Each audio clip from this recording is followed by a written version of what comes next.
Welcome, guys, to How the Frack We Got Here, a show that takes the news and events of the week and try to make sense out of it all. I'm your host, the most Will Buchanan, and on this show, we simply are all about the facts. There are plenty of news stations out there that simply want to do anything short but inform you. Here at How the Frack We Got Here, that's all we believe in. We go up to the left, we go up to the right, we go up to the middle of independence, we go up to all sides because there's more than one side of a story to everything. And you need to know it all in order to actually formulate your own opinion. And that's what we try to do here at How the Frack We Got Here. Thanks for listening, and hold on. It's going to be fun. All right, guys. Today's date, October 25th, 2023, and this is How the Frack We Got Here. I'm your host, the most Will Buchanan, How the Frack Got Here. We do take the events of the week and try to make sense of it all. Before we do get started, guys, let you know that we are a news podcast, which means we do try to find the most reputable sources from award-winning journalism. We do not do sensational news like Fox News or your extreme left, extreme right views. We're only here to give you the facts, only to inform you of yourself. At the same time, guys, we do try to watch your language, but sometimes words do fly. At the same time, guys, there may be things that might be shown that might be too intense for younger viewers. So viewer discretion is advised. Aside from that, welcome. Well, how do we start this off, guys? Really on this hump day of all days, we must start on some sad news. It is unfortunately a duty I don't like reporting, but another legend has passed away as of yesterday. The man who is known for many roles, but for the most iconic one, Shaft, Richard Roundtree, passed away. I'm ready. Can you dig it? In the 1970s, Richard Roundtree strutted his way onto the big screen, becoming Hollywood's first black action hero as the super suave private detective Shaft. I didn't even introduce myself to you gentlemen. My name is John Shaft. At just 29 years old, Roundtree's performance helped redefine how African-American men were portrayed on screen. And the movie, one of the first cheap so-called blaxploitation films, was a huge financial success, paving the way for generations of black actors and filmmakers to follow in his footsteps. The film's unforgettable Oscar-winning theme song performed by Isaac Hayes. What I'm talking about, Sharon? Make a noise and I'll cut you back up. Roundtree passed away Tuesday after a brief battle with pancreatic cancer at the age of 81. His longtime manager, Patrick McMinn, saying in a statement, Richard's work and career served as a turning point for African-American leading men in film. The impact he had on the industry cannot be overstated. Roundtree talking about the role's lasting and powerful impact. This guy was watching me. He says, I'm from Alabama. And as a kid, we had to sit up in the balcony. And because of watching that film, made me strive for something more than Alabama. Roundtree reprised the role in a series of sequels, as well as a remake alongside Samuel L. Jackson in 2019. Overnight, Hollywood reacting to the loss. Jackson writing, the passing of Richard Roundtree is a real blow. Loved being around him. Thanks for making us feel real good about ourselves. And I think that's the important thing about Roundtree's legacy. Over the years, he has appeared in dozens of movies, TV shows, and on stage. You'll also remember him in the series Roots. He was a well-versed actor whose cultural impact cannot be denied. In fact, the Library of Congress has preserved Shaft as a culturally significant film. Yeah, I mean, he's the man. I mean, who else can forget Black Moses, Isaac Hayes, delivering the iconic soundtrack that we know it. And as they reported, this was probably the breakout star, if you will, that led to other black action heroes and films, things of that nature. And again, thoughts and prayers go out to the family of Richard Roundtree, sir. Rest in peace. You will definitely be missed. But go along, guys, going from giving a person his flowers to giving a bunch of idiots, well, nothing, because they give us so much entertainment. I'm talking about the Conservative Party and their ongoing saga, if you will, to elect a speaker, which at this point, it's comical, but there is an ending to the story. But like most stories, we got to tell it at the beginning. When Jim Jordan and Scalise were supposed to be dead on picks because the Conservative Party at the time did not like Kevin McCarthy because of Kevin McCarthy, in their eyes, bending to the will of Joe Biden and the ever-spending Democrats. Well, thanks to Matt Gaetz and very others, they did remove Kevin McCarthy from said speaker position. But again, you would think that they were so fed up with Kevin McCarthy that they immediately knew who else could fill the role of Speaker of the House, because without a Speaker of the House, bills cannot move forward, and therefore Congress doesn't work, even though senators and representatives, especially the House representatives, still get paid. But I digress. But we all knew that Scalise was not going to make it because Scalise pretty much called himself David Duke without the baggage. And as we know, comparing yourself to the former Grand Wizard of the KKK group is never a good sign. Although, from what I understand from the GOP, they have no problem with Nazis and racists. Of course, with Jim Jordan, who has his own issues and actually should be in jail for avoiding sexual abuse and not reporting it, he himself wasn't able to get the votes to become Speaker of the House. Not once, not twice. So where does that leave us? Well, good old Kevin McCarthy, sitting in the wings, has a suggestion, and this alone tells me how laughable the GOP can truly be in just electing a speaker that the former speaker suggests a quorum. You cannot make this up. Senior national political reporter Sahil Kapoor, who is on hour 1000 on Capitol Hill covering all of this. Okay, Sahil, it's very clear. We get it. Emmer's out. Gotcha. Who is in? Because right now, 8:25 Eastern time, right? 5:25 Pacific time out west. This is not a time when Congress is normally in session. This is not a time when members are hanging out on the Hill unless they have to be. Well, tonight they have to be. So what's happening? Yeah, so House Republicans, Hallie, have been meeting over the last several hours on yet another candidate forum to pick their fourth nominee for Speaker since removing Kevin McCarthy from the job. There are now 5 candidates in the running after an original 6th candidate dropped out just in the last few hours in the midst of this forum. The one everyone's got their eyes on here is Mike Johnson, the Louisiana Republican who was the runner-up to Tom Emmer in the earlier ballot today. The way this has tended to work is usually the runner-up tends to win the next time around, and Mike Johnson came pretty close to Tom Emmer's total in the nomination. So he's vice chair of the Republican conference. He's also facing others like Byron Donalds, who ran last time and lost, as well as 3 new candidates, Chuck Fleischman, Mark Green, and Roger Williams. All of those 3 candidates are seen as heavy underdogs. And whoever wins, if it's Mike Johnson, if it's anybody else, they will have to do what Steve Scalise and Jim Jordan and Tom Emmer all failed to do, which is win 217 of the 221 Republicans in the House of Representatives. They're not expecting any Democratic votes on this one. And this is increasingly becoming a multi-dimensional Rubik's Cube for them to solve, Hallie. There's no clear path to unifying this very, very fractious conference. And the bad blood and animosity and the backbiting within the conference has only grown with each iteration of failed speaker. And now you have Kevin McCarthy, the former House Speaker, right? The guy who was ousted by a minority of his party, just 8 Republicans who voted to try to kick him out, along with Democrats here. He's trying to get back in the mix, or he is back in the mix, or our reporting is that he wants to be back in the mix. Help me understand that. Yeah, so this reporting comes from our colleagues, Ali Vitale and Scott Wong, and they're reporting that McCarthy floated some idea of some sort of co-speakership that he would share with Jim Jordan. He would share the duties with Jim Jordan. It would put him back in the speaker's chair, but in a power sharing arrangement. I would be very, very skeptical that the House Republican. It's not a thing as far as we've known any of this to actually happen in the House of Representatives. There's no precedent for this. The Speaker of the House is a one-person job. It's always been a one-person job. And, there's very good reason to be extremely skeptical that House Republicans will buy into this. If Kevin McCarthy thought this was a viable option, he certainly would have leapt at it, in his final days and weeks before he was ultimately overthrown. This is one of the desperate options for a party that is growing increasingly desperate to keep the lights on as they're careening toward crises with 3 weeks with no speaker. There's a government funding deadline coming up on November 17.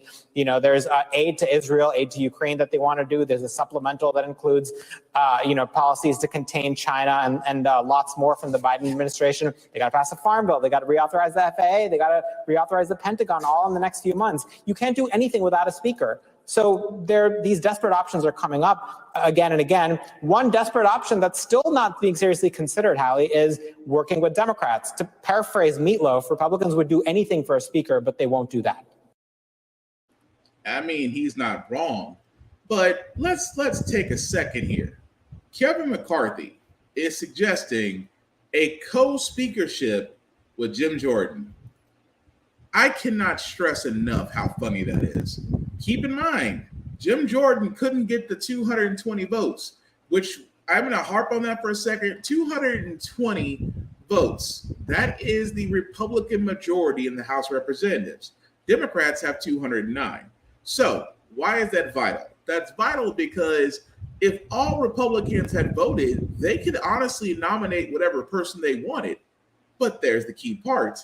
They all have to vote the same way, in which you've already had multiple people, Scalise, Jim Jordan, all came up and said, you know what? No, the party said, no, we're not feeling that. So what does that leave us? Well, it leaves us to these people right here. It leads us to Chuck Feisman, Byron Donalds, Mike Johnson, Mark Green, and Roger Williams. That at this point, before today, was what everybody was looking at. These were the potential people to be nominated for House Speaker. Now, keep in mind, it's the GOP. So what does that mean? Mr. Donalds could be immediately X'd out. Why? Because he's black? Yeah, pretty much. I hate to make it racial, but yes, pretty much. You're a black man in the GOP. You got a better chance of Tim Scott getting the nomination at this point. So yes, he's out. Chuck Feisman, again, nobody. Mark Green, nobody. Roger Williams, nobody. But what about Mike Johnson? What about this man that seems to scream he could possibly do it? Well, here's the funny part. Not only did he possibly do it, he did get elected House Speaker with all 220 GOPs voting for him. And of course, after being elected House Speaker, he actually had this to say. Time of extraordinary crisis right now, and the world needs us to be strong. They need us to remember our creed and our admonition. Turmoil and violence have rocked the Middle East and Eastern Europe. We all know it, and tensions continue to build in the Indo-Pacific. The country demands strong leadership of this body, and we must not waver. Our nation's greatest ally in the Middle East is under attack. The first bill that I'm going to bring to this floor in just a little while will be in support of our dear friend Israel, and we're overdue in getting that done.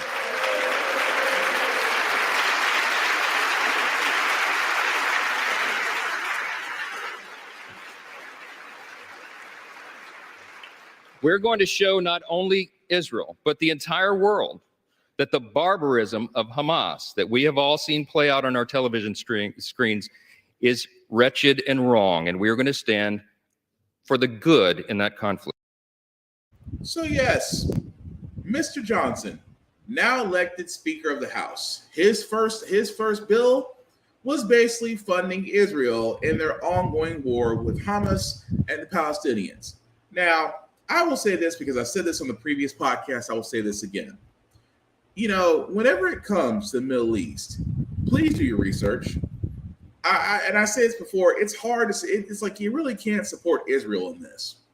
And I did my research. I would implore everybody to use your world history, because when it comes to Israel and the Palestinians, the history will show that somebody's being the aggressor. And honestly, it ain't Hamas. It's not. And I've always wondered, and this is the thing I'm gonna say before I get to the next part of Mr. Johnson. I've always wondered, what is the U.S.'s fascination with Israel?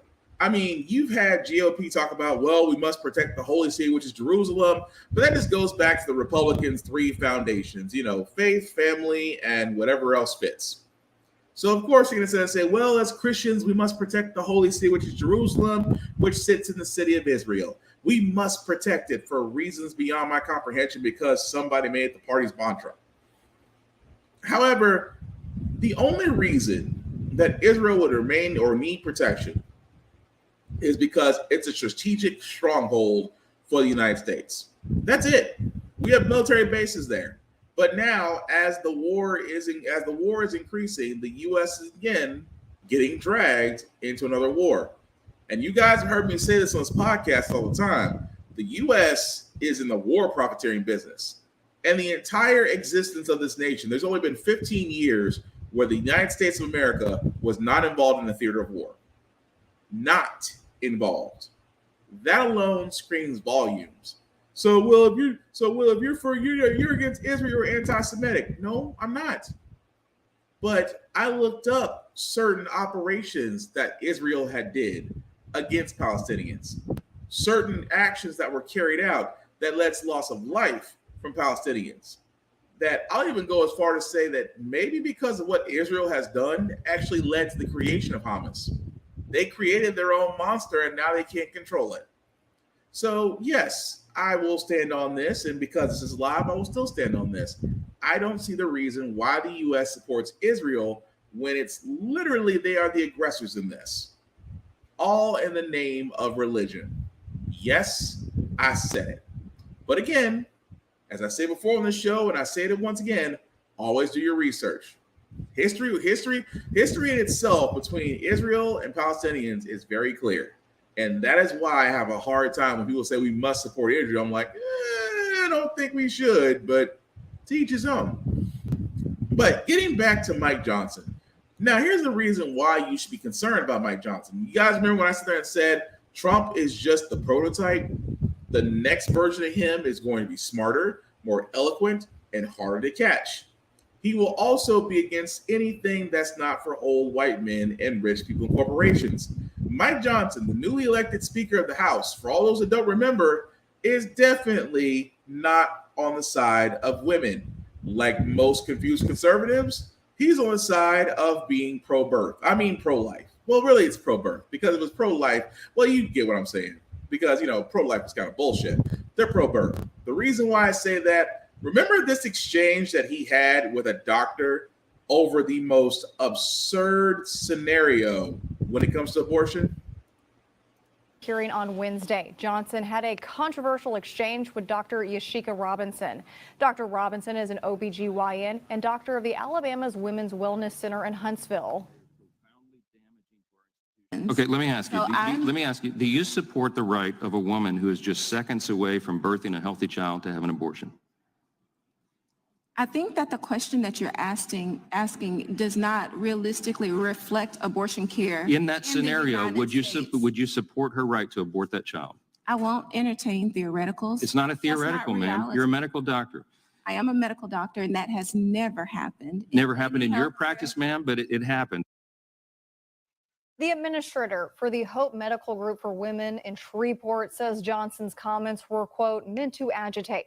No physician would commit homicide, as he is suggesting. Yes, that's the new Speaker of the House, ladies and gentlemen. A man who believes in Scripture, who is definitely pro-birth, who will ask a very well-established medical personnel the most absurd of scenarios, but believe it to be true on his part. Remember what I sat there and said? That, this is why I keep on saying, people, that not only is this presidential election that's going to be next year vital, so are the midterms. Because not only that, your local areas too. Because there are more people like Mike Johnson out there that are in areas that can affect everyone's way of life. And I said it before on this show, on How the Frack We Got Here, we're pro-choice. Because a woman should not have to worry about the things that she does with her body outside of her judgment. What she does with her body is her choice. The consequences are hers and hers alone. So, Will, you're against the idea of killing babies. No, I am for the responsible choices a woman can make without being shunned, without being harassed, without being killed, without basically, because again, if a man can have abortions, there would be more abortion clinics than Starbucks. But the thing about it is, because it's a woman, it feels like it's some type of possessive thing. And so now you have a Speaker of the House who has no problem pushing abortion-like issues through that are only going to make a few of the masses happy. So again, guys, I cannot stress this enough. Get out there, get informed, and vote. Unless you want to repeat of 2016. It's up to you. But speaking of repeats, Trump once again, folks. I know we're going to talk about him for a second because it's kind of been fun what's happening to him. So right now, Trump and the Republican National Committee are not really having a good day. Why? Because Trump has decided he is going to skip the third presidential debate. And again, he cited when he said he was going to be skipping the third presidential debate, he again sat there and said, why do I need to? I'm leading the polls. Now, for most people, it'd be like the arrogance of this prick, and he is arrogant, but he's not wrong. Why is he not wrong? Because every Republican presidential election, every Republican presidential debate, from the first one to the second one, has been a shit show. And I do mean that in every sense of the word. It was a shit show. There were no standouts. It was pretty much Jerry Springer written television.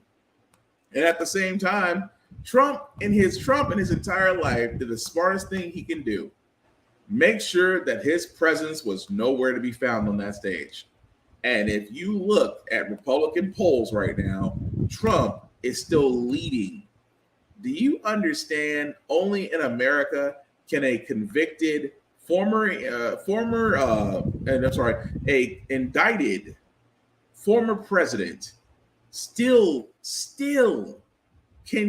grab the Republican nomination if he's not in a prison soon by 2024. And you're probably wondering, well, that can't be true, Will. I mean, look at the candidates. The candidates out there have to be smart. Okay, you believe that, right? Look at this debate between governor dictator Ron DeSantis and former ambassador Nikki Haley. That's not her real name. And then you wonder if Trump may have a point about not saying anything because they're making it easy for him. Your opponent, Nikki Haley, has called you out for what she's calling lies about her stance that you're telling about her stance on Air Zero. Your reaction to the campaign really going after you guys and saying what you guys are saying is lies. Her words were, she criticized my statement saying we're not going to import Palestinian Arabs from the Gaza Strip. And I said, because there's a toxic culture, there's a lot of Jew hatred, there's all these things that we don't want to bring here.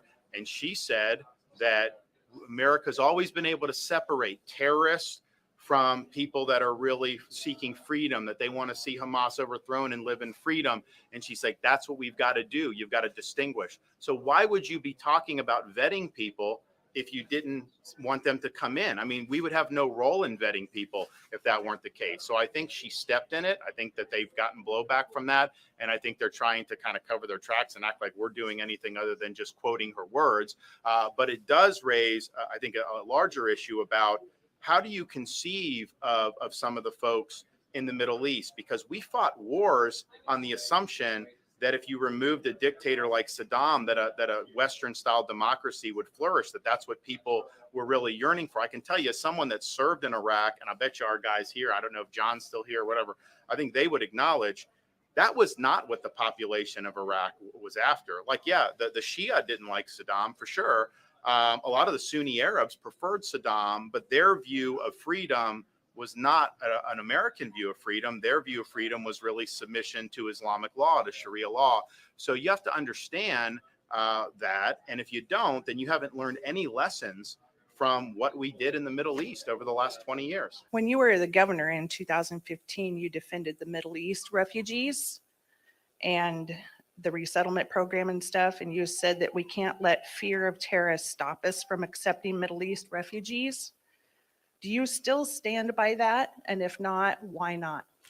You know, the first thing I'll say is God bless Ron DeSantis, because he continues to try and bring up this refugee situation. He has said that I want to take Gazan refugees. I have never said that. And he's got an ad on TV. And I will tell you, from CNN to Newsmax, they have all said that his ad is a lie. The second thing he wants to talk about is refugees. Every state in the country has a refugee settlement program. And what that settlement program is if we have people who've been persecuted, religious persecution, Christians who are in danger, whatever is happening, every state allows our Christian organizations to bring people once they're vetted. What he is talking about is the Syrian refugees. When the Syrian refugees, y'all remember when Obama was trying to get Syrian refugees to go everywhere? They wanted Syrian refugees to come to South Carolina. And no one could give me the answers that I needed. So I called the FBI and I said, look, we have a refugee settlement program. You know, we know what it means to bring religiously persecuted people here. And I said, but tell me about the Syrian refugees. The FBI director at the time was James Comey, believe it or not. So I said, tell me about the Syrian refugees. What makes them different than the ones we already take? And he said, we can't vet them. And so I went, you can look at any paper in South Carolina. And I said, we will not allow any Syrian refugees to come to my state because my job was to protect South Carolinians. So we fought against the Syrian refugees. And when I was at the United Nations, we went further. We went further to say Syrian refugees should stay in the region. And that's why they stayed mostly in Jordan and Turkey. Right now, I'll tell you, Gazan refugees need to stay at Hamas supporting countries like Qatar, Iran, Turkey. They don't need to go outside of those three countries. And I not only did that, I cut all U.S. taxpayer aid to the Palestinian refugees when I was at the UN. So that's your answer. And God bless him, he can keep doing it. But that's what happens when a campaign starts to spiral. So and again, when you hear Nikki Haley and DeSantis argue over taking in refugees, it's like a tale of two cities. DeSantis, because again, when he was taking in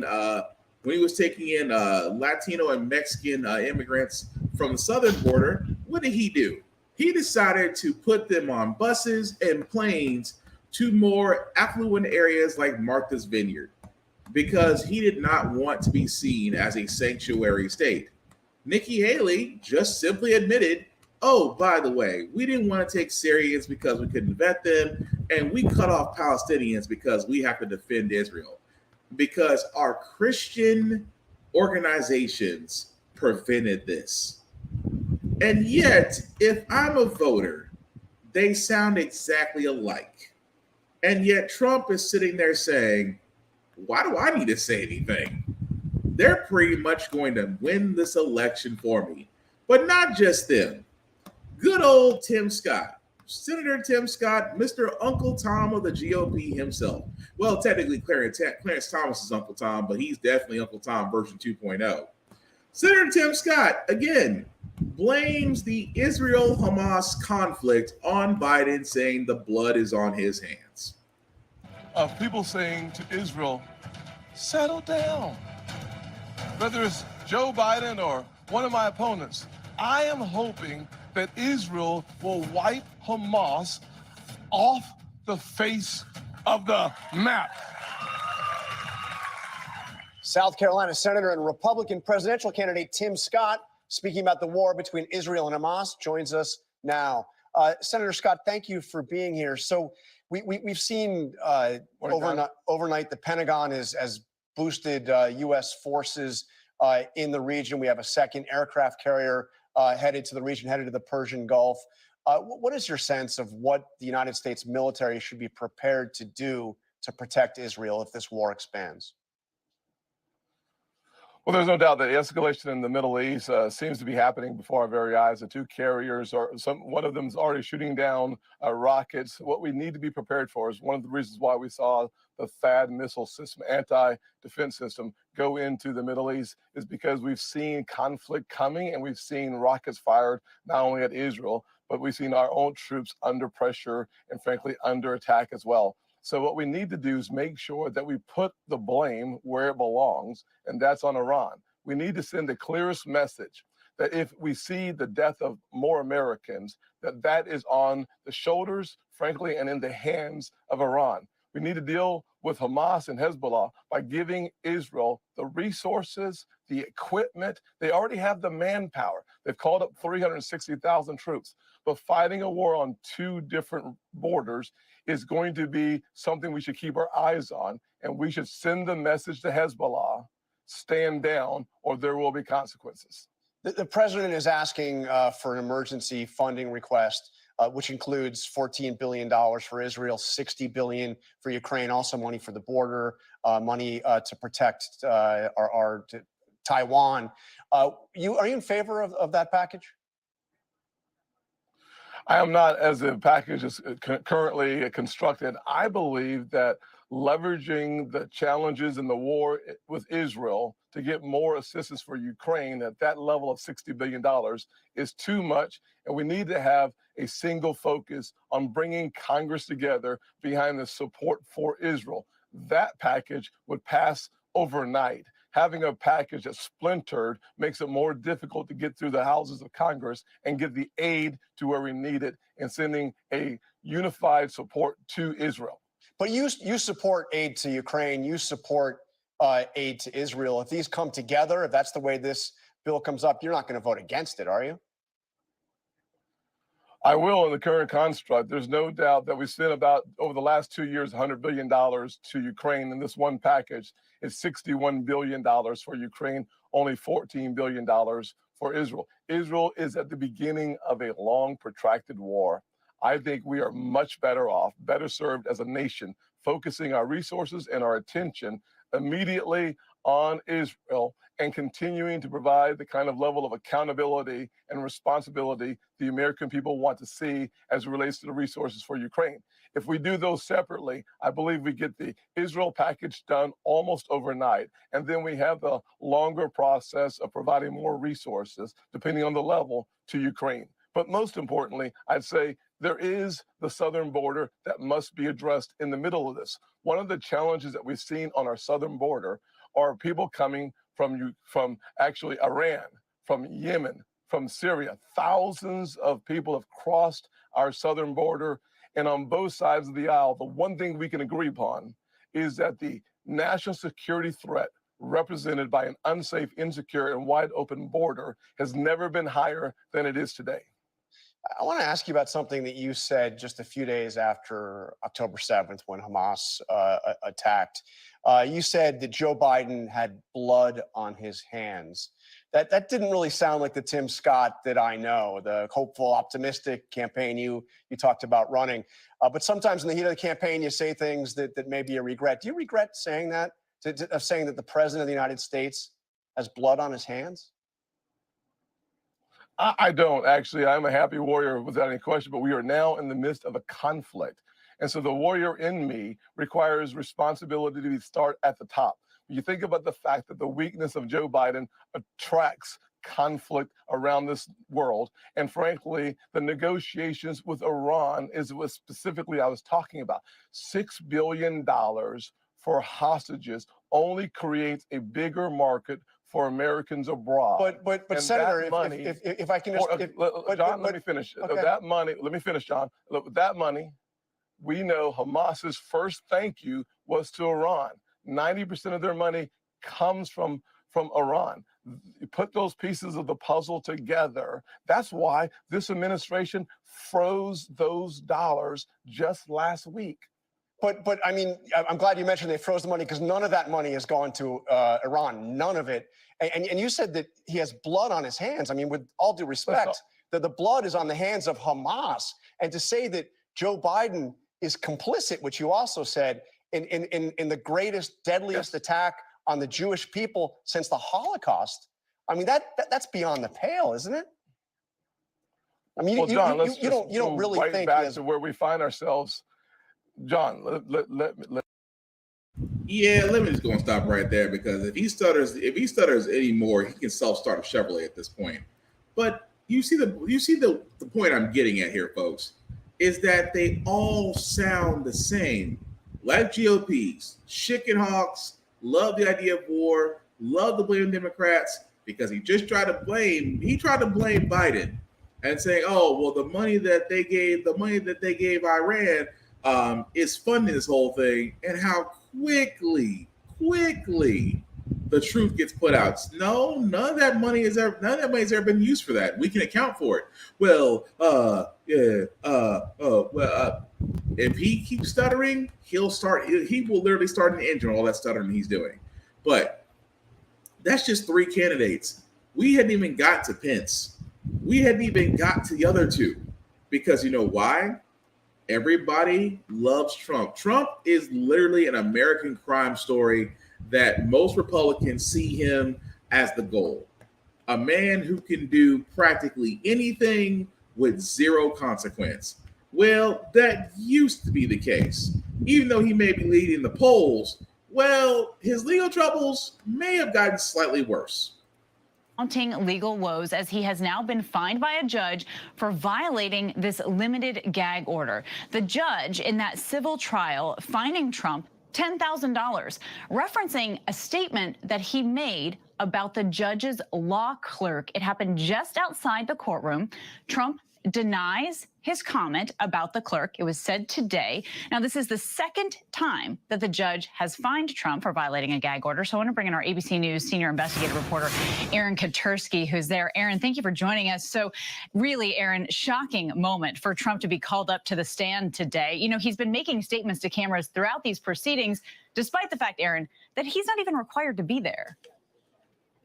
He's not required to be here until he's called as a witness, and that's going to happen later in the trial. So for him to take the stand and be sworn in during a brief hearing after lunch was a complete surprise, but it was something that Trump said in the hallway that prompted the judge to do it. Trump has already been warned he is not allowed to disparage court personnel, particularly the judge's law clerk, whom Trump has posted about before on social media. The judge ordered him to take that post down, not to disparage her or anyone else associated with the court. And yet in the hallway this morning, he said something which irked the judge, and the judge finally had enough, imposing that $10,000 fine, saying that he did not find Trump to be a credible witness. Trump said he was referring to Michael Cohen, who'd been testifying, but the judge said Trump's statement was unmistakable. Right, he talked about that barrier there, that he couldn't even see Michael Cohen, right? And Aaron, what more are we learning about the fine here from the judge? This is a $10,000 fine, and it came after Trump said this in the hallway. And that's very clear. The other thing is that, as you know, and I say it again and again because I've never seen anything like it, I don't get a jury. This was a trial should have never been brought, but if we had a jury, it would have been fair, at least, even if it was a somewhat negative jury, because no negative jury would vote against me. But this judge will, because this judge is a very partisan judge, with a person who's very partisan sitting alongside of him. Trump has been complaining that this is a bench trial, but this is the way the case was charged, and this kind of case would only be heard and decided by a judge, not by a jury. And the judge decided that he took his complaints too far today when he included his law clerk, calling her partisan, seated right there alongside the judge. And Katie, you mentioned this is the second time that Trump has been found to have violated a limited gag order that prevents Trump from disparaging anyone associated with the court. Trump doesn't have to make these statements in the hallway, but he's made a calculated decision that it helps him. It's a captive audience as he's running for president, and so there's every reason to believe that Trump at some point, again during this case, will be back. Yeah, he's... So imagine, if you will, you are the lawyer for Trump. Well, if you're the lawyer for Trump, your kid's college is already paid well in full. Because I keep saying this, I keep telling these people, Trump is only getting by because folks keep giving him money. PACs are still being donated to where he can keep himself flush and pay for his legal fees. Which I think it's funny that the same people he swindles, the same people keeping the lawyers from trying to keep everything in bay. Okay? So say you're Trump's lawyer. You were just told, not once, but twice, do not talk about the case, do not talk about court personnel, including the bailiffs and the court clerks. If you do, you will violate your gag order. Trump, steady more does it. Until this judge got fed up and said, nope, I will now charge you a fine. And of course, what does he do? He goes back out there and says, it's a witch hunt. They've been trying to nail me. And I'm thinking to myself, if I was Trump's lawyer, I would be sitting there saying, you are literally 3 tweets away from being held in contempt. But it just, again, this is the part where I'm talking about. There are folks out there, preferably of the napkin variety, that treat Trump like this romance novel. They see him as the folklore hero fighting the system, not realizing the fact the matter is, eventually his time is going to come. And not just because of the fact he's getting senile, because if you haven't seen the last couple of speeches lately, he's been off. But the fact of the matter is, not only with the gag order that he's been fined for violating, well, he's really going to be mad because 2 of his closest associates may have turned state's evidence. ABC News exclusive tonight, the major turn for a man once very loyal to Donald Trump.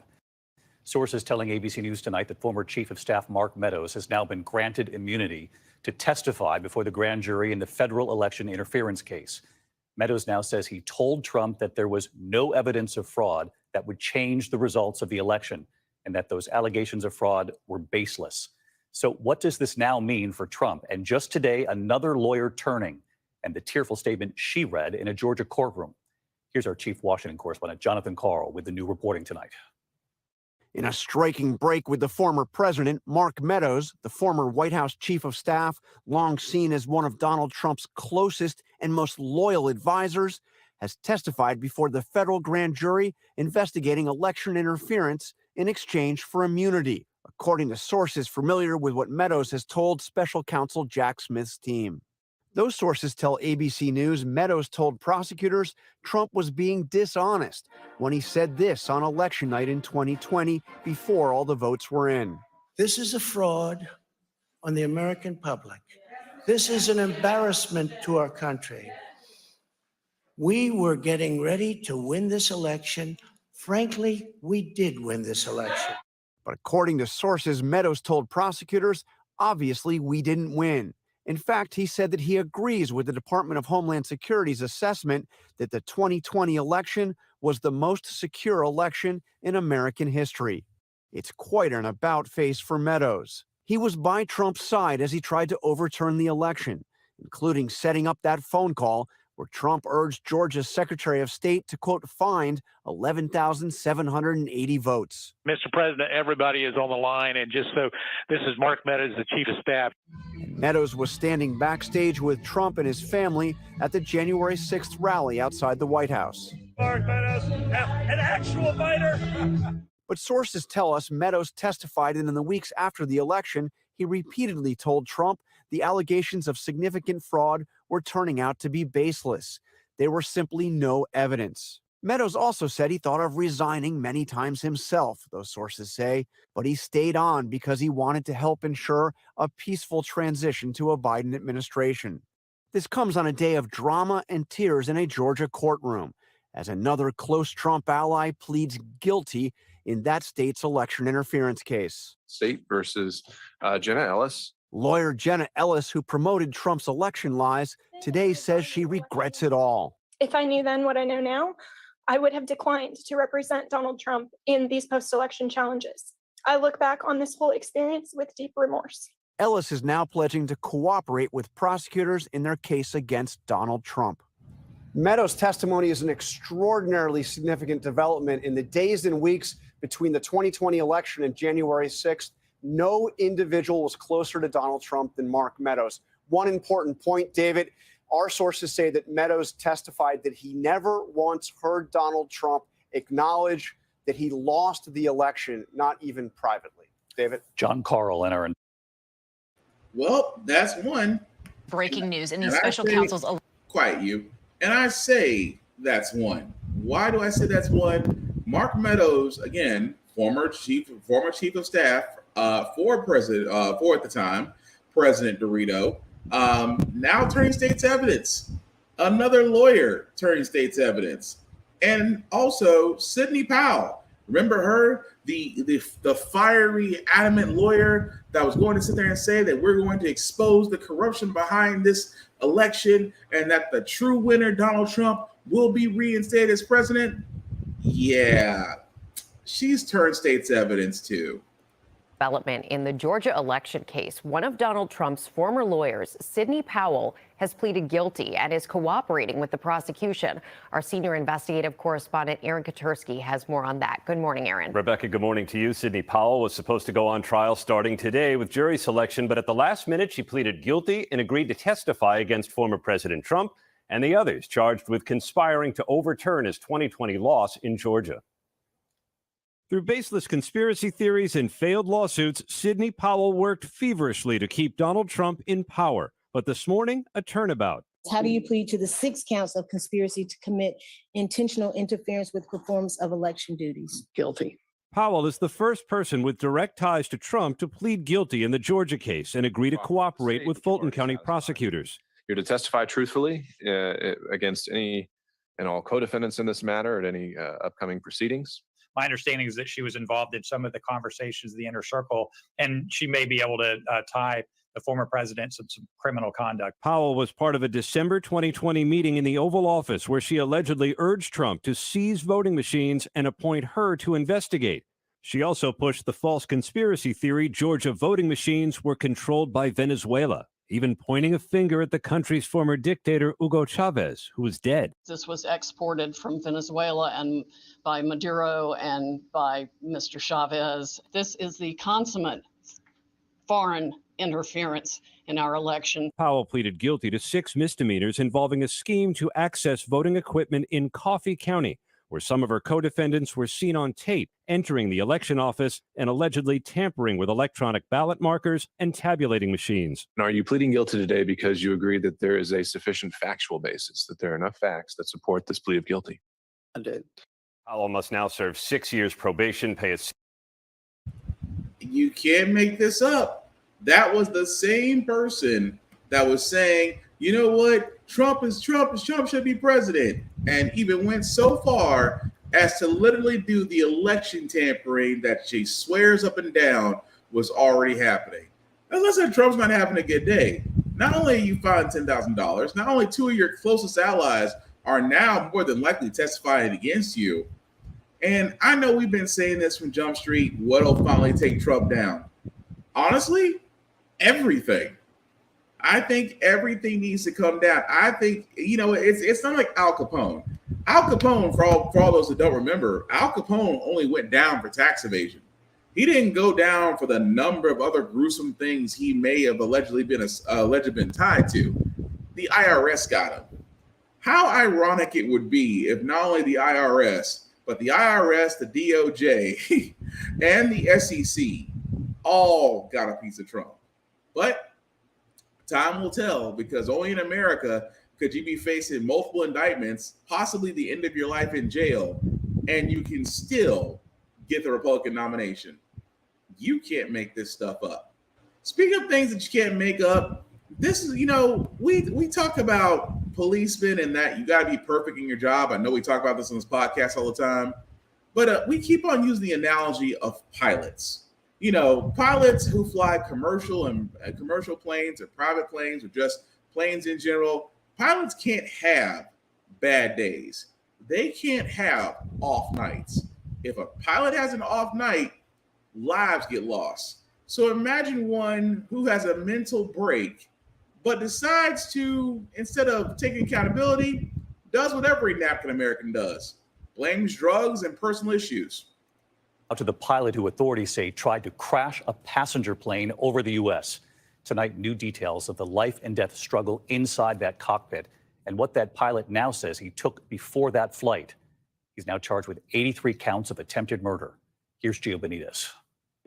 Tonight, Alaska Airlines pilot Joseph David Emerson looking emotional, appearing before a judge late today to face attempted murder charges for trying to crash a passenger jet. Enter not guilty plea on all counts. As we learned, he allegedly told investigators he had taken psychedelic mushrooms for the first time some 48 hours before the incident and thought he was having a nervous breakdown after going without sleep for 40 hours. Authorities say Emerson was off-duty, hitching a ride in the cockpit's jump seat Sunday. The on-duty pilots telling police Emerson engaged in casual conversation. But then mid-flight, he threw his headset across the cockpit and announced, "I am not okay," then reaching up and grabbing the red fire handles and pulling them down. A pilot physically engaged with Emerson for 25 to 30 seconds. Had Emerson pulled the handles all the way down, the plane would have turned into a glider within seconds. Emerson calming down and exiting the cockpit, allegedly telling a flight attendant, "You need to cuff me right now or it's going to be bad." Emerson, a father with an unblemished flying history, telling police he struggled with depression and a friend recently passed away. And it was his first time taking mushrooms. And David, Emerson is also facing a federal charge of interfering with a flight crew, along with those 83 counts of attempted murder. David. Gio Benitez. And again, it amazes me so that how in the world that you as a pilot decides that, you know what, today would be a good day for me to mess with people. And here's the thing, I don't feel bad that you're charged with attempted murder, because again, pilots are responsible for these planes that people fly on. If you're like me and you have a very small fear of flying, well, really it's not small, but let's just say it's a fear, that messes with you. But imagine if you're a pilot, you haven't slept, quote unquote, for 40 hours. You may or may not have used psychedelic mushrooms, and you decide that it's okay to go to work. You decide that it's okay to literally hop on a plane and say, you know what? I haven't had any sleep. I've taken psychedelic drugs. Yeah, let me get on here and do my job. I don't feel bad for that individual, because again, pilots can't have bad days. You cannot have bad days when you're responsible for so many lives in the air. But we'll see what happens with that, because he did what every African American does. You don't want to take accountability for doing something stupid. You blame sleep deprivation, alcohol, or drugs. He decided to go for two. But we'll follow that story as it comes along. But the reason why I say about jobs that require perfection, also law enforcement. We talk about law enforcement all the time on the show because there needs to be reform in this country. Because imagine you basically are going out to get breakfast for your daughters. You get pulled over by police mistaking you for someone with a warrant, and immediately go into trying to arrest you. Sounds crazy, right? Unfortunately not. It actually happened.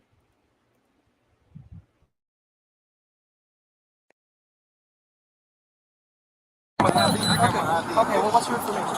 That's all. Damn, I'm finna go get some for my baby, something to eat. Okay, hey, if you're good, sir, you're good. I'll be right back.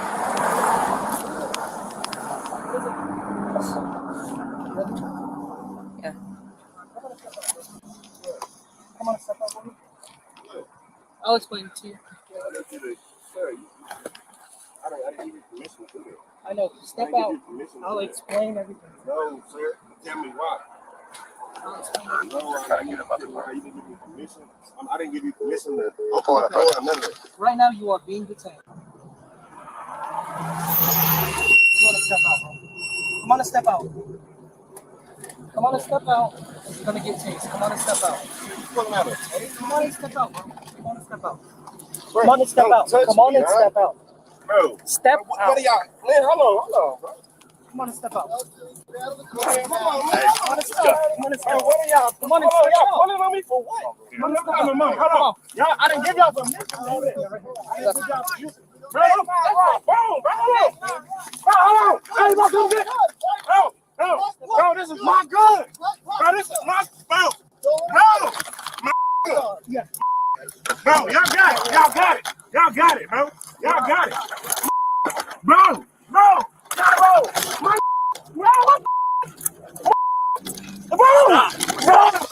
Stop resisting. Stop. All right. Stop resisting. Stop resisting. Stop. You got some foot on my neck. Bro. I got some foot on my neck, bro. What y'all doing, bro?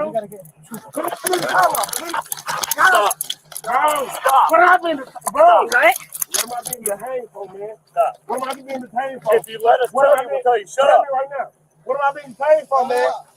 Y'all don't even know who y'all with right now, bro. Bro, what are y'all, bro?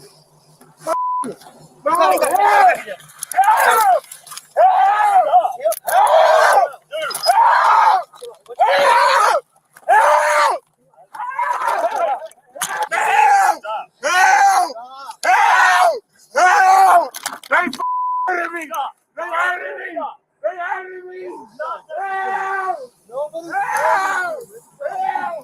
Put 84 out with us as well. And start us on record, please. I don't know, fellas. Get in the car. No, hell. Stop. Get in there. Well, y'all hurting me. Well, y'all hurting me. Well, y'all hurting me. Go ahead and start us an ambulance to just injured prison. Help me! Help!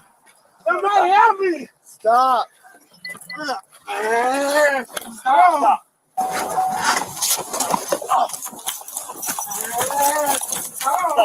Stop. Stop. Y'all hurting me. Leg restrict. Y'all hurting me. No, we're not. You're hurting yourself right now. What are y'all doing? You are hurting yourself. Hey, while he's down, search him. You're getting this because you're acting this way. This is 100%, and I'm not. Okay? Oh, y'all hurting me, bro. You touching my body one way. Stop. Bro! Stop. Bro, you're pressing. I know I'm pressing your pressure point. All right. Because you're acting stupid. Bro, you stop. I'm a very intelligent black man. Stop. I don't care. Stop. Yeah. Oh. Watch your foot. Watch your feet. You got the gun? Yeah, it's in the front seat. And this was in his right pocket. And he kept going like this too. He kept reaching. Yeah. No, I did not. Do you have it? Yeah, it's the third. What? Mr. Hayes. So, and I don't know all the story, but there is another Sylvester Hayes, right? So give me a second, right? And that Sylvester Hayes does have a warrant. Then maybe that's I'm the third, man. Okay, so your last name is Hayes? Hayes. Sylvester Hayes is third. Like, I got a good job. I work security. Like, I'm trying to be one of y'all, but like, come on, man, this how y'all do. This how y'all do me. I'm working to be y'all, bro. I didn't do anything. My name is Sting, man. Besides speeding tickets, man. Right. I understand. And like what I said, I do apologize. Like, if you feel like they roughed you up or whatever, I do apologize. Based on your investigation, you have probable cause to stop him because y'all looked at his name and his picture earlier and could identify him. We couldn't see it in the car. So that's the thing. We have a traffic violation. You got traffic violation. Yeah. Because of reason for contact. Yeah. So I wasn't gonna be like, oh, it's an investigative stop and then it turns into shit. Like, no. So we were gonna get it. So when the pistol come back clean, stolen? It was clean. Clean, okay. Double check with the jail sergeant on the UCW charge. Okay. All right. Just to make sure, because we got new laws now. Yeah. Right. So if he's not a felon, but not convicted of one, that's different. Any drugs in the car? I don't know. I don't think so. Okay. Y'all just searched the car. Yeah. They haven't said anything. Okay. That's fine. And then what was his injury? Nothing. But if he resisted, he resisted. You know Yeah. what I'm saying? He just so resisted. We got him on that, right? Yeah. So that we're good. So yeah. So just find out what the jail sergeant on the new jail deal. I mean the law violation on the gun, on the pistol. Make sure he wasn't supposed to have it. Yeah, because the Lester ended up being like the third or something like that. But as soon as I saw the Lester Hayes, I was like, okay, let's get him out. Well, we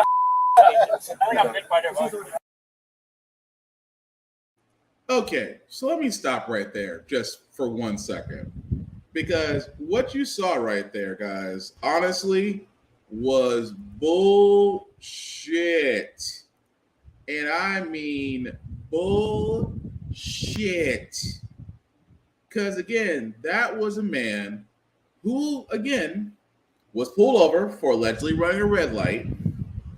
The officer, who was the female officer, took his, immediately didn't run his license, but looked at the name and said, "Oh, you must be related to so and so who has a family violence warrant out," and because of that, called in backup, and because of that, led to what we saw in 6 minutes. Now, you guys actually did see near the end when they got his ID, she ran the ID and said, ever so quietly, it may not be him. So let me get this straight. You called backup. Backup detained what was a calm individual who sat there and told you guys that he had a registered firearm because he was a security guard. You detained him violently, and nobody decided that, you know what, maybe we need to run this thing again to make sure we got the right guy. But you waited until you had his face down the edge of the concrete and sat there and said, okay, now we're going to search you. And here's the more dirty part. The more dirty part was when they know they effed up, now we need reasons. We need justification. Oh, well, he was resisting, right? Yeah. I would be resisting too if I did nothing wrong and there's 6 guys trying to get me to the ground. I would resist too. Well, did he we need to check the gun. Well, if a man told you he had a registered firearm in the car, chances are it is his and it's legal. Oh, well, did you search the car for drugs?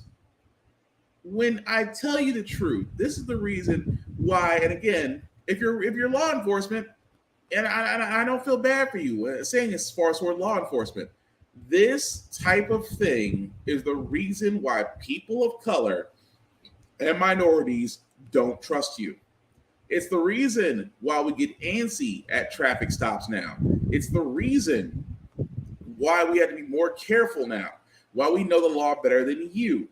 Because if one officer doesn't do their job, that means there is a possibility of loss of life, simply put, because somebody didn't do their job. Somebody didn't do their job. I mean, just a month ago, we literally covered another police officer who did not run the plates correctly and almost got a car that had a parent and his teenage girls coming from AAU basketball because the officer ran the plate wrong and pulled up a plate where it said that the car may or may not have been stolen, got guns drawn, and the father that was in the vehicle had a gun as well. And because she went ahead and called for backup instead of running the plates correctly, it could have been loss of life. In the same sense with this man we just showed, his life could have been lost because of an officer's negligence.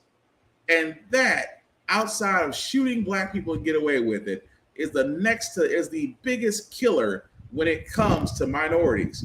An officer's negligence. Even more so. Even this next story I got, guys. Again, imagine that you sat there and you haven't seen your child. You file a missing police report, and then you find out that the police in your town, or at least one specific officer, knew where your son was the entire doggone time because they killed him. In responding tonight after a mother was left in the dark after searching for her son for almost 6 months with no information on where he could be. Now she finds out he was killed the same night she last saw him. 3 Side's Nathan Lee has her exclusive interview. Nathan? 172 days is how long Betterstein Wade has waited until she was told by a detective her son, Dexter Wade, was killed just 4 blocks from her home. This comes after she reached out to his friends, Jackson Police Department, and multiple detectives. Wade filed a missing persons report on March 14th, 9 days after she last saw Dexter. She would not receive any information on her son until August 24th. That was when a detective told her that Dexter was killed by a JPD cruiser while he was walking on the interstate. Wade was also told that her son was buried at the Pomper Cemetery before she knew where he was or if he was alive. I gave y'all all the opportunity in the world. I mean, if they didn't even do it the 14th, before they even put him in the ground, they had the opportunity to come to my doorstep and say, Miss Wade, we getting ready to bury your son. I had to buy him back from the state. I had to pay $250 just to get his body rights back. Wade says they will be moving Dexter's body from the Pomper Cemetery. In a statement we just received from the city of Jackson, officials say that the investigation found no malicious intent by Jackson police staff. You can read their entire account of the events on the story on WLBT.com. Nathan Lee, 3 on your side. Yeah. Think about that for a second. You're a mother whose child, and you don't know what happened to that child. And yet a police cruiser, which meant that a cop hit and ran, killed your son. Your son was then buried in a pauper's graveyard. For all those that don't know, that's a graveyard where nobody claims you. That's where the city buries you. It is literally a pine box in the middle of nowhere. And yet a detective comes forward and says, "Oh, we found your son. He was killed." Okay. Here's the thing that bothers me. That at the end of it all, they try to sit there and say, "Oh, well, I mean, there's no charges," because criminal charges were filed against 2 of the officers. The first one, Anthony Fox, was sentenced to 5 years in prison, being found guilty of culpable negligence manslaughter. The other individual was allowed to walk. Now keep in mind, this is only after the story was reported that they decided to go after these officers. And again, 5 years in prison. You killed somebody. And I said, only in law enforcement could law enforcement do a hit and run, bury a body, not notify next of kin, and then for 127 days, let that mom live in torture about where her child is. And then, as she said, she had to buy her son's body rights from the state, which means that she had to pay the state to exhume the body to where it can be properly buried of her choosing. Tell me that's not messed up.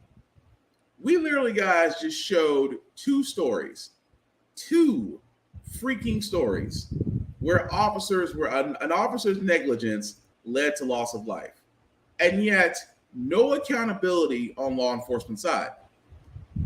As long as these stories keep popping up, we're going to keep talking about them until reform is met. But like I said, guys, I said it once and I'll say it again. The only way that police reform is going to happen is that you have to attack the money. And there's one thing that they hate above all else for police unions. They hate when their pensions are attacked. So that's my point. If you take the pension fund for all law enforcement officers and use that to pay out to the victims' families, watch how quickly everything changes. That is all I'm saying. Watch how quickly everything changes. But the last story that we got, guys, before we get to our feel-good segment is, again, student loans. I know we can't stop talking about them because payments have resumed. And, of course, Biden's trying to get more money for foreign countries, but yet we can't get a break on student loans. Here's the worst part. Right now, there are 305,000 student loan borrowers who got the wrong amount on their bills. Again, you can't make this up. The Department of Education identified the errors and directed student loan servicing companies to place the impacted borrowers at an administrative forbearance during which they are not required to make payments. Because of the department's stringent oversight errors and ability to quickly catch these errors, services are being held accountable and borrowers will not have payments due until these mistakes are fixed. Here's an idea. So you're telling me that servicers have messed up, the Department of Education has caught it. Why not just go ahead and wash it clean? I will forever argue this, that number one, student loans is probably the most predatory lending that you can do on kids who are 17 and younger who go to college. I've said multiple times on the show, it's predatory lending. Not only because banks and private banks and other institutions are allowed to still do this, it's the fact of the matter that it's predatory lending because you are basically being hitched to something that unless you come into great fortune, inheritance, a great career, or just overall luck, you may not be able to shed that albatross from around your neck for the rest of your days. You might be stuck with it. And for anybody that's in the credit game, you know debt to income ratio, student loans can make up a big part of it. If you're in the medical field, you're hitting six figures in student loans easy. And these jobs are not paying. Those careers for those jobs out there are not simply there, or they're not paying enough. Now, keep in mind, I keep saying everything's going up on your paycheck these days. And at the same time, when you have that kind of debt on your credit report, it makes it hard to get a loan. It makes it hard to get a house. It makes it hard to get a car. It makes it hard to get a great job because jobs look at your credit too. And I keep saying this all the time, guys. Imagine if Biden did what he said he was going to do. Well, actually, if Biden did more than what he said he was going to do, which was basically saying, wipe out student loan debt. Oh, but Will, it can't be done. Yes, it can. Yes, it can. The problem is they don't want to because student loans mean that you have a perpetual fountain of people paying that may or may not ever see the light of day. They may never, because the interest alone is ludicrous, and the principal, you might get to it eventually. That's a very big key word, eventually. But if servicers are messing up this bad in what people are being owed, imagine what else someone will find if given the time. But if it was me, if you're getting serviced the wrong way, the best way to resolve it is to wipe it clean and say best of luck to you. But again, I digress. But move along, guys. We're going into our feel-good segment because usually on How the Frack we Got Here, we usually cover a lot of things that are doom and gloom. Sometimes make use of faith in humanity. But hey, it's Wednesday. It's hump day. Tomorrow is Friday Eve, which is Thursday. We will leave you guys out with some good vibrations. And this story is of an individual who is in the art. I call it a sport, but it's really the art of ballet. This individual has had multiple setbacks and is yet still thriving. And I believe their story needs to be told. Check it out. Walton was living his dream as a professional ballet dancer when a health scare threatened to upend his entire life. He gives a lot of credit to friends and family, especially his mom, for pulling him through. But as you'll see, his immense perseverance shines through it all. Persevering is like one thing in my life that I've always done. There's been no other option than to just give my all. Something in little Lauren just really loved and fell in love with ballet. And, I never looked back from there. September of 2022, I had a small bowel volvulus, which means that my small intestines were twisted. I had 6 feet of my small intestine removed. He developed sepsis that gave him a 10% chance to live. One day, I was continuing to just live the dream that I had. And then the next day, it just seemed like my whole world had turned upside down. So after his initial surgery in September, he had lost 50 pounds. He was sick for months. There was a period of time when I and my family were like, I might not make it through this, which was beyond difficult. Once I started telling myself even those little victories are big victories, and using those to continue to just tread forward and keep fighting definitely brought me as far as it did. I returned to work in January of 2023, and shortly after my first production, I had a small bowel perforation. We go to the emergency room, and within 2 hours, he was having another surgery. He starts dancing again in February. We have another surgery after another show in April. Went to the hospital again. When they would actually go inside, there would be no conclusion. And then in May of 2023, I had a final surgery to where they had actually found the leakage was at the original site of my first surgery. Yeah, I'm so blessed and just so grateful to be able to be back in the studio and just feel like I have my life back again. When you know Lauren, you know joy. Each time he would go back into surgery, he'd come back to rehearsal, keep lifting people, keep dancing beautifully, might I add. It's incredible. Lauren has always been that dedicated soul. When he was a little kid, he was that way. He would do everything at 100%. I'm just focusing all my energy on what I do have and the blessings that I have been given. And I'm doing things now that I never thought I was going to be able to do again. Bravo. And he just inspired me. He said your little victories are big victories. Yeah. I love that. And to remember what you have, not what you don't have. Yep, no lies detected on that. Again, it's always seeing tales of persevering that it just makes you feel good. At least it does for me.